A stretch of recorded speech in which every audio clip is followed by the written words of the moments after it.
আজ 22 মে 2024 সাল বুধবার। ইতিমধ্যে দক্ষিণ পশ্চিম বঙ্গোপসাগরে তৈরি হয়েছে ঘূর্ণাবর্ত। আজ 22 মে দক্ষিণ পশ্চিম বঙ্গোপসাগরে একটি নিম্নচাপ তৈরি হবে এমনটাই পূর্বাভাস রয়েছে। তারপর এটি উত্তর পূর্বের দিকে এগিয়ে ক্রমশ শক্তি বৃদ্ধি করবে, অর্থাৎ আরও জোরালো হবে। এই আবহের মধ্যে মধ্য বঙ্গোপসাগরে সিস্টেমটি ঘনীভূত হয়ে গভীর নিম্নচাপে পরিণত হবে এবং আগামী 24 মে নাগাদ।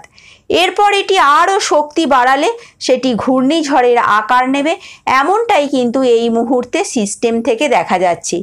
উত্তরপ্রদেশের পূর্বভাগ, বিহারের দক্ষিণ ভাগ, ঝাড়খণ্ড ও গাঙ্গেয় পশ্চিমবঙ্গে প্রভাব পড়তে পারে ঘূর্ণিঝড় রেমালের। মৌসুম ভবন স্পষ্টভাবে এই ঘূর্ণিঝড় নিয়ে এখনও পর্যন্ত কোনো ইঙ্গিত দেয়নি। প্রাথমিকভাবে মনে করা হচ্ছে গাঙ্গেয় পশ্চিমবঙ্গ ও তার পার্শ্ববর্তী অঞ্চলের ওপর দিয়ে বইতে পারে এই ঘূর্ণিঝড় রেমাল। বর্তমানে উত্তর পশ্চিম বঙ্গোপসাগর ও তৎসংলগ্ন উড়িষ্যা এবং পশ্চিমবঙ্গ উপকূলে সমুদ্রপৃষ্ঠ থেকে মোটামুটি ওপরে অবস্থান করছে রেমাল। ঘূর্ণিঝড় তৈরি হলে তা আমফানের মতোই বিধ্বংসী হতে পারে বলে মত আবহবিদদের।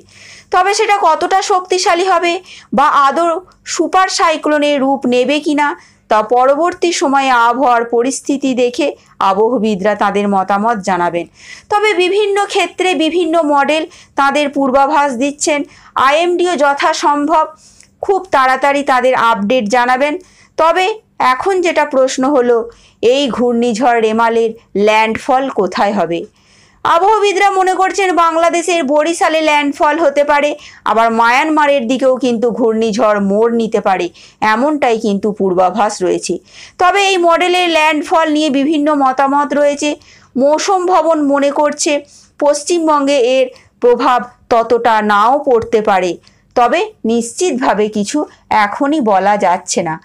আরও শক্তি বৃদ্ধি করবে। নিম্নচাপ ঘূর্ণিঝড়ে পরিণত হওয়ার মতো অনুকূল পরিস্থিতিও রয়েছে, সাগরে তৈরি হচ্ছে বলে জানিয়েছে আবহাওয়া দপ্তর। অর্থাৎ ঘূর্ণিঝড় তৈরি হতে গেলে সাগরে যে অনুকূল পরিস্থিতি থাকা দরকার, এই মুহূর্তে কিন্তু সেটাই রয়েছে। এই মুহূর্তে বেশ কিছু ঢেউয়ের দিকে নজর রাখছে হাওয়া অফিস। এছাড়াও সমুদ্রপৃষ্ঠে যে তাপমাত্রা, তাও ঘূর্ণিঝড়ের অনুকূল রয়েছে, এমনটাই দেখা যাচ্ছে।